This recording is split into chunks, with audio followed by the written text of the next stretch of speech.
السلام عليكم ورحمة الله وبركاته. صبحكم الله بالخير جميعا.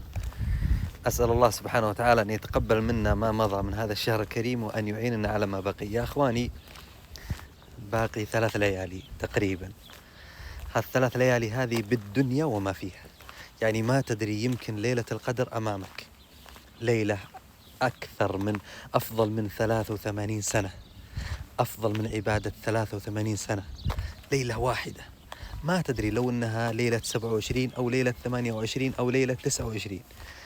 اللي أبغاه منك أنك تستثمر هذه الليالي بكل ما أعطاك الله سبحانه وتعالى من قوة، تجتهد فيها في قيامه والذكر والتسبيح والدعاء والتضرع لله سبحانه وتعالى، والدعاء من قلب حاضر منكسر.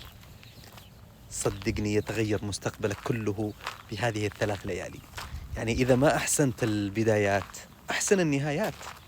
والقاعدة الشرعية تقول: من أصلح فيما بقي غفر له ما مضى. خلاص، يتجاوز الله سبحانه وتعالى عن تقصيرك وتهاونك في بداية هذا الشهر إذا أحسنت ما بقي. وما بقي شيء، بقي 3 ليالي. أسأل الله سبحانه وتعالى أن يعيننا وإياكم على اغتنامها، على استثمارها، على ما يقربنا وينفعنا ويرفعنا عند الله سبحانه وتعالى.